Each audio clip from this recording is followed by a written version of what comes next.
días.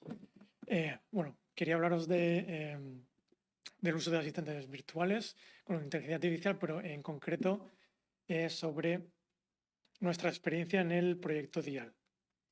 El proyecto DIAL se ejecutó del 2021 al 2023. Es un proyecto de la ABI y bueno, participamos la UPV a través de Sabinita, que también de la Cátedra Interuniversitaria de Servicios Sociales.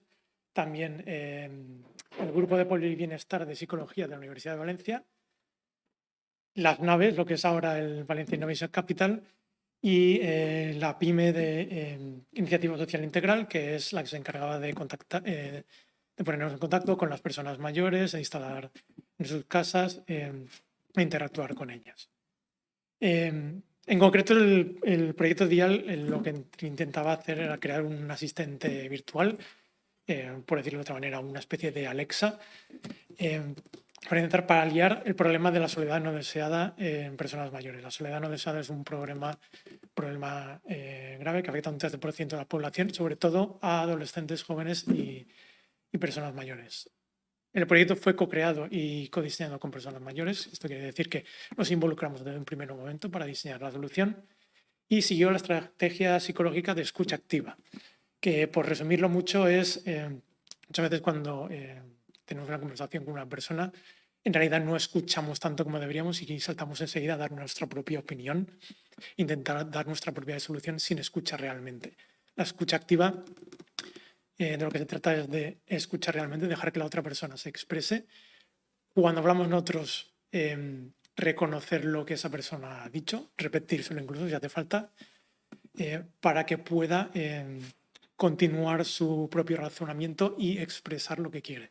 Porque sobre todo las personas mayores sí que quieren expresar sus emociones, sí que quieren expresar sus necesidades. No voy a entrar mucho en el detalle de la tecnología. Al final, este diagrama en lo que se traduce es en estos cacharritos de aquí. Utilizamos una plataforma de código abierto que se llama Minecraft, que sirve para crear asistentes virtuales. Pero al final lo que hacemos es utilizar esta plataforma para otorgar nuestras propias skills o nuestros propios servicios concretos sobre ese asistente. Y al final todo eso se ejecuta en una Raspberry, en una cajita negra así de pequeña, que conectamos con un micrófono altavoz, que al final es un micrófono altavoz como el que se utilizan en una sala de reuniones. Y como la mayoría de las personas mayores no tienen internet en casa, pues a la mayoría les ofrecíamos un router con una tarjeta SIM. Todo eso al final se conecta con nuestros servidores en la UPV y yo diría que quizá lo más importante es que cuando el chatbot, el asistente virtual, no puede llegar hasta un cierto punto del servicio, derivamos el servicio a una persona que está siempre, de lunes a viernes durante las mañanas y las tardes dispuestas a retomar el trabajo de ese asistente para resolver el servicio o las dudas que pueda tener la persona mayor. Un ejemplo muy sencillo. Configurábamos la skill de buenos días, que viene a ser un despertador que despierta a la persona por la mañana, le comenta: buenos días, Álvaro, hoy es 15 de septiembre, me interesaría saber qué tal has dormido, bien o mal. Esta es una de las claves. Ahora, estamos hablando de 2021, todavía no habían explotado los chatbots y los LLMs. Estos skills funcionan como un diálogo determinista, es como un diálogo ramificado, pues como el que podéis encontrar en un videojuego o en un chatbot de soporte técnico cuando llamabas por teléfono y hay que dar el número. Como veis aquí, te está dando las opciones bien o mal, solo puedes responder bien o mal. Tenemos la ventaja de que no hace falta que sea solo bien o mal, puede decir, pues hoy me encuentro mal o he dormido muy bien. Eso también podemos traducirlo dentro de bien o mal. Pues si decimos mal, le pregunta: por alguna razón has dormido mal. Es un pequeño trocito de escucha activa, le estamos repitiendo lo que ha dicho. ¿Ha sido por malestar físico, emocional o por otra cosa? De nuevo, las tres opciones disponibles. Nos puede decir por otra cosa, o ha sido por otra cosa, o me encuentro mal emocionalmente. Eso también podemos reconocerlo, pero en fin. Le dice, o sea que ha sido por algo distinto. En este caso, el asistente no está habilitado para tratar con esa otra cosa, porque esa otra cosa puede ser infinidad de cosas. Entonces ahí deriva a la persona que tenemos entrenada en escucha activa para que le llame después, que en este caso sería Celia. Teníamos múltiples skills como esta, pues para recordar tomar la medicación, que está configurada para el usuario, para recordarle si se ha tomado la ducha, para no solo recordarle o preguntarle si se ha duchado, también animarle a que se duche diciéndole todas las ventajas, animarle a que haga ejercicio o que salga preguntando si ha paseado ya la mascota, si ya ha hecho ejercicio, o recordándole el cumpleaños de algún amigo para que se ponga en contacto con esa persona. Como el proyecto ya está acabado, ya tenemos las conclusiones listas. En principio, sí, se recogió bastante positivamente, con la conclusión de que sí era una buena idea que las administraciones públicas incluyeran este tipo de servicios para su población, y Dial en concreto sí que respondía a estas necesidades. A la hora de consejos prácticos, a la hora de desplegar un proyecto como Dial, pues recomendábamos que hay que conocer a la población, a sus problemas concretos, hay que conocer cómo encajan los servicios de los que dispone la administración pública, y una vez ya está en marcha hay que dar difusión, hay que proporcionar información, hay que contar con la infraestructura necesaria e integrarla con la infraestructura existente. Bueno, tenemos todo esto soportado mediante los datos que recopilamos de las encuestas realizadas a los participantes. Si comparamos el azul, que es la base de control, con el naranja, que es el dial, pues sí, efectivamente observamos que hay una reducción en la percepción de la soledad no deseada, aumenta la calidad de vida y reduce la ansiedad y la depresión. En cuanto a los resultados, ya entrando dentro de lo que es la inteligencia artificial, porque lo más parecido que utilizamos de inteligencia artificial dentro del propio DIAL, dentro del periodo 2021-2023, es la utilización de redes neuronales, tanto en el reconocimiento de voz como en la síntesis de voz del asistente virtual. Comenzamos utilizando un sistema llamado un MERI-TTS, que podríamos decirlo directamente, era obsoleto, porque es una de estas típicas voces robóticas que se utilizaban antes. Obviamente no era funcional, a la gente no le gustaba. Pasamos a un sistema de código abierto llamado OpenTTS, que al menos tenía módulos para español y catalán, pero seguía sonando demasiado artificial, y cuando hicimos las pruebas con los usuarios, pues obviamente no les gustaba. Entonces empezamos a buscar soluciones de síntesis de voz que utilizaran redes neuronales, y al final nos decantamos por Microsoft Azure, más que nada porque teníamos un convenio con la UPV que nos permitía instalar el servidor de síntesis de Azure on-premises en la UPV, es decir, nuestros propios servidores, y así podíamos cumplir con las restricciones de la GDPR, la Ley de Protección de Datos. Además, teníamos la ventaja de que este servicio de Azure nos proporcionaba un servicio adicional que nos permitiría hacer un fine-tuning en valenciano o con voces específicas. Eso luego entraré en más detalles después. Luego, en cuanto al reconocimiento de voz en el speech-to-text, comenzamos con la solución de Google, que estaba basada en el modelo Chirp, y bueno, era aceptable y funcionaba, pero como ya teníamos la solución de Azure, pues acabamos utilizando también la de Azure, que además en el futuro también nos permitiría hacer fine-tuning en valenciano. Sin embargo, hay otro aspecto de reconocimiento de voz que hay que tener en cuenta, que es el de la palabra de activación. Siguiendo con el ejemplo de Alexa, pues es cuando decimos Alexa, hay que despertar al sistema para que nos escuche. En nuestro caso elegimos la activación o la dial, y la plataforma de Microsoft tiene un modelo llamado Precise, en el que podías configurar tu propia palabra, pero simplemente configurando la palabra por escrito o la dial no funcionaba bien. Precise es una red neuronal muy pequeñita, porque tiene que funcionar sobre una Raspberry y estar ejecutándose todo el rato para reconocer el audio continuamente. Y esto nos permitía entrenarla fácilmente. Al final, lo que hicimos fue iniciativa social integral, se plantó en el mercado central, entrevistando a las personas mayores que salían, les presentamos la hojita para que firmaran y les pedimos que nos dijeran hola dial, y también algunos falsos negativos como hola, ¿qué tal? Y al final, pues con unos 20 megas de audios de grabación de dispositivos y otros 200 megas de unas horas de grabaciones del audio que puedes encontrar en un día a día de una casa para evitar falsos negativos, pues conseguimos una mejora considerable. Pasamos de un creo recordar que era un 60 y pico por ciento de positivos. Llegamos a pasar a estar solo con esos datos a por encima del 85, casi 90% de positivos. Porque al principio, pues muchas veces no reconocía lo labial o a veces incluso reconocía falsos negativos, dabas un golpe en la mesa y se activaba. Y para que os hagáis una idea, cuando estamos hablando de reconocimiento de voz, un 85% es malo, no es aceptable. Algo bueno, estamos hablando de un 98%. Pero bueno, como era solo palabra de activación, con un 80 y pico, un 90% era funcional. No sé si tendremos bastante tiempo, tenemos un vídeo para que veáis un ejemplo, si puedes darle a la imagen, aunque sea solo 30 segundos para ver un ejemplo de cómo funcionaba. Si no, pasamos a la siguiente.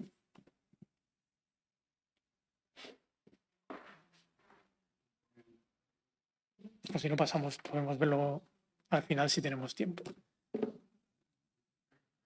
No, si no podemos verlo más tarde, porque no sé si me da tiempo a ponerlo todo.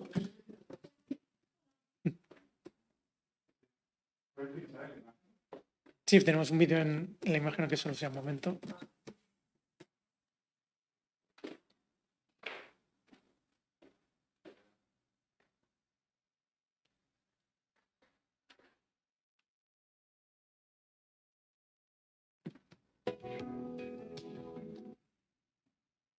Sí, sí, está a partir de ahí. Sí, sí, a partir de ahí. Hola, Díaz. Buenos días. Buenos días, Mafe. Hoy es viernes 30 de junio de 2023. Me interesaría saber qué tal has dormido. Mal.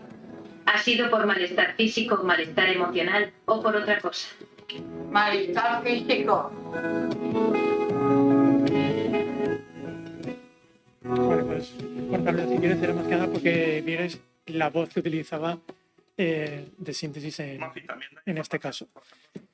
Sigue sin sonar tan perfecta como puede sonar la voz utilizada en ChatGPT, en la aplicación de ChatGPT. Y ahora mismo estamos hablando de 2021-2022. Entraré luego más adelante en lo que ha avanzado la tecnología en este periodo. Si pasamos a lo que haríamos ahora, en este momento, bueno, presentamos un par de propuestas que al final no nos salieron para intentar evolucionar el sistema, pero si lo hiciéramos en el día de hoy, lo que haríamos es, lo primero de todo, pasar a un chatbot basado en LLM, más que nada porque también hay ciertas preguntas de investigación que nos gustaría responder. Como ejemplo, ¿cómo podríamos aplicar escucha activa a un chatbot LLM? Hay que entrenarlo desde cero, bastaría con un fine tuning, bastaría solo con un prompt.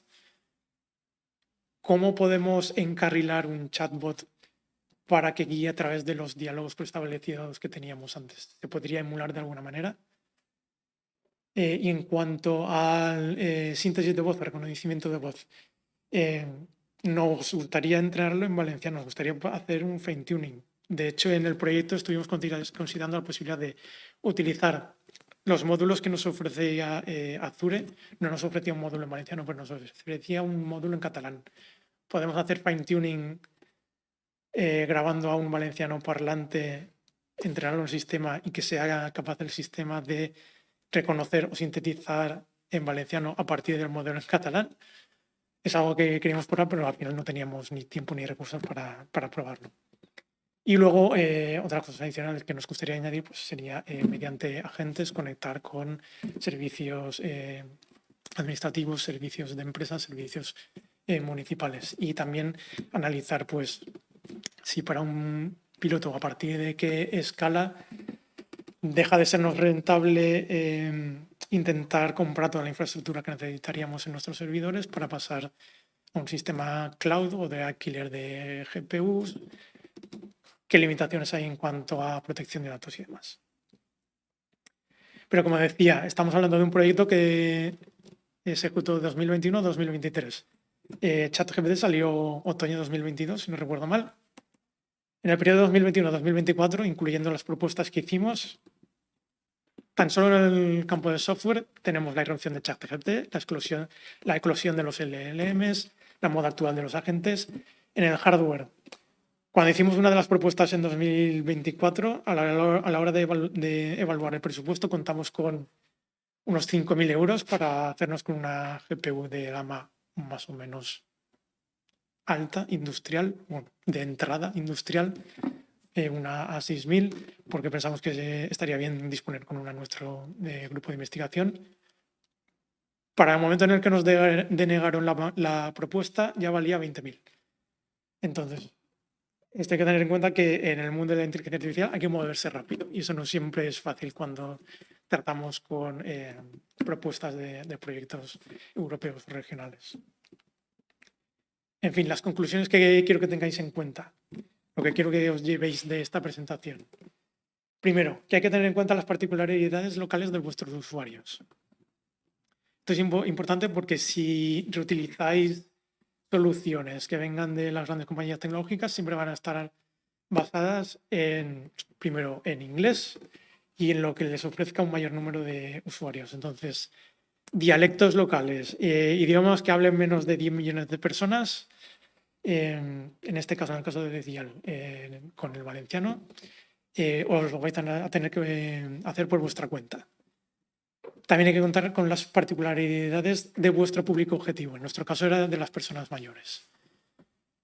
Cuanto más se salga del público genérico general, más vais a tener que hacer por vuestra parte para cubrir las necesidades de estas personas. Y por último, para hacer todo esto vais a necesitar datos. Vais a necesitar, en el caso de entrenar reconocimiento de texto, síntesis de voz, grabaciones. En nuestro caso hay una colección de datos abiertos que se llama Mozilla Open Voice, que es la que planteábamos utilizar, pero al fin y al cabo acabaríamos necesitando grabaciones por nuestra parte, que es al final lo que hicieron Iniciativa Social Integral cuando fueron a grabar la palabra de activación. Para una palabra de activación, bien, pero si tienes que entrenar un modelo concreto de síntesis de voz, pues necesitarías mucho más. Todas estas particularidades hay que alimentarlas al modelo y en el modelo, ¿qué haces? Vas a entrenar tu propio modelo, en ese caso cuentas con la infraestructura necesaria, vas a poder cubrir todo el coste, porque entrenar un modelo no es una cosa sencilla, especialmente ahora que cada vez se vuelven más complicados. Si no lo entrenas, ¿qué modelo eliges? ¿Vas a hacer fine-tuning por tu cuenta? Estas son las cosas que tenéis que tener en cuenta. Otra de las conclusiones es la de incluir la perspectiva psicológica desde el principio. Nosotros lo encontramos como una ventaja bastante considerable en la de disponer con las psicólogas de Polibienestar de la Universidad de Valencia para asistirnos en toda la interacción con los usuarios, en la escucha activa y demás. Pero tenéis que tener en cuenta que si vuestro producto, vuestra solución es al final un chatbot, al final el producto es el valor que percibe el servicio, el usuario. Y el valor que va a percibir el usuario es la interacción con el chatbot. Esa interacción es una conexión entre dos módulos que da igual lo que tengáis en vuestro lado, da igual la infraestructura que tengáis, los módulos que tengáis, los servidores o las APIs que tengáis. Al final el servicio es la interacción entre el usuario humano y el chatbot. Y esos dos nódulos, esos dos nodos son cajas negras. Si algo sale mal, no podéis entrar dentro de esas cajas negras para averiguar qué es lo que ha salido mal. A menos en el caso de los humanos que dispongáis de psicólogos. Es lo más parecido que tenéis a una herramienta para ver dentro de un cerebro humano, porque no vais a poder ver las redes neuronales de un cerebro humano, no vais a poder ver las redes neuronales ni los valores ni los pesos de un modelo de un chatbot. Así que hasta que tengamos psicólogos de inteligencias artificiales, tenéis que contar con psicólogos de humanos para interpretar cómo funciona esa dinámica usuario-chatbot. Y por último, quería comentar que si vuestro servicio es únicamente un chatbot, en realidad lo que tenéis no es un producto, es una funcionalidad. Esto es una cita de Steve Jobs hablando sobre Dropbox, you're a feature, not a product. Al final, si solo hacéis una interfaz o un product sobre un modelo o una API de modelos preexistente, al final estáis encadenados a lo que haga el propietario de ese modelo. no tendréis capacidad de maniobra. Si queréis ofrecer realmente algo único y que aporte valor de verdad a vuestros usuarios, tenéis que añadir valor a ese chatbot, ya sea entrenando un modelo propio y por lo tanto ese modelo podéis hacer vosotros lo que queráis. Para eso tenéis que hacer vuestro propio entrenamiento o quizás podríais sacarlo adelante con un fine tuning. También podéis añadir valor teniendo en cuenta las particularidades de los usuarios, como he comentado antes, en nuestro caso la localidad de ser en Valencia, hablando en valenciano, o contando con personas mayores con sus necesidades especiales, o además teniendo en cuenta la perspectiva psicológica, como decía antes. Otra forma además es integrando con agentes o servicios locales. En este caso, pues como hemos visto antes en el ejemplo de Alcácer, pues integrando los servicios locales administrativos municipales. Y también, si es posible, pues con las empresas locales, si disponen de APIs o incluso si no disponen de APIs, intentar utilizar agentes para conectar con los servicios locales. Y por último, algo de lo que normalmente nos quejamos es toda la regulación que hay en cuanto a inteligencia artificial, protección de datos y demás, convertirlo en una ventaja. Sí es difícil cumplir con toda esa legalidad, toda esa regulación, pero si la ofreces a los usuarios como una ventaja, al final la van a valorar como tal. Especialmente en este caso concreto. Normalmente en el caso de ofrecer soluciones tecnológicas a personas mayores, no suelen ser las propias personas mayores las que buscan estas soluciones tecnológicas, sino sus familiares más jóvenes. Y suele pasar que incluso nosotros, cuando buscamos una solución, nos suele dar igual todo lo de la privacidad y demás, pero si se la buscamos a un familiar, igual sí que estamos dispuestos a buscar algo que nos ofrezca más seguridad, más privacidad. Entonces, convertir esta restricción en una ventaja. Y al final, resumiendo, lo que intentamos buscar con todas este valor añadido, con todas estas particularidades, es intentar no replicar el error del ejemplo de enchufarle la pantalla del móvil a un niño de 3 años para que deje de molestar, e intentar replicar eso como meterle un chatbot a nuestro abuelo para que no salga de casa. Lo que hay que hacer es utilizarlo como herramienta para solucionar sus problemas, no olvidarnos de ellos. Eso es todo. ¿Hay alguna pregunta?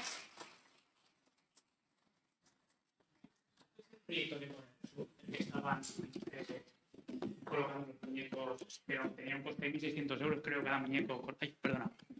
El proyecto este de Corea del Sur, que salió, o sea, igual lo conoces. Creo que he visto alguna noticia, sí, pero sí que como en nuestro grupo trabajamos en muchos proyectos de salud y bienestar, sí que hemos visto muchos proyectos similares en los que hay pues algún tipo de robot de asistente y demás.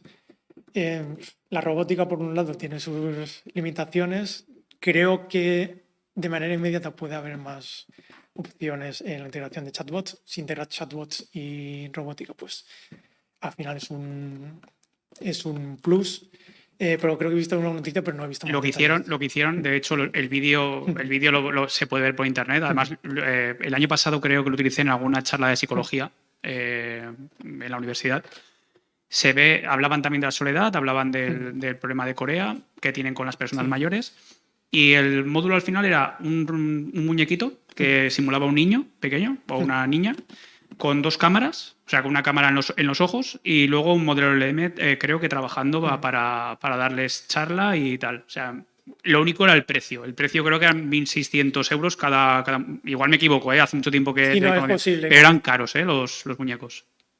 Sí, yo tengo el recuerdo, incluso desde hace 10 años teníamos el ejemplo de, seguramente lo habréis visto, el de la foca, no sé si se llamaba Pan o algo así, no me acuerdo el nombre, pero sí es una solución que se suele replicar muchas veces, el de utilizar un robot. Creo que eso entra más dentro de lo que comentaba de enchufar esta posible solución a las personas mayores como para que tengan algo con lo que entretenerse. Tal cual. Que no es la solución. Que no es la solución. Falta ver si en esos proyectos realizan un análisis desde el punto de vista psicológico para ver si eso realmente tiene un efecto positivo sobre las personas mayores. Aquí con este proyecto Dial lo que intentábamos es que a través del chatbot lo que queremos es fomentar la conexión, fomentando pues incentivando que llame a sus conocidos, que salga fuera, que participe en actividades locales e intentamos conectar con servicios municipales que publiciten eventos a los que puedan acudir. El objetivo es eliminar la soledad no deseada por parte del usuario, no poner un parche.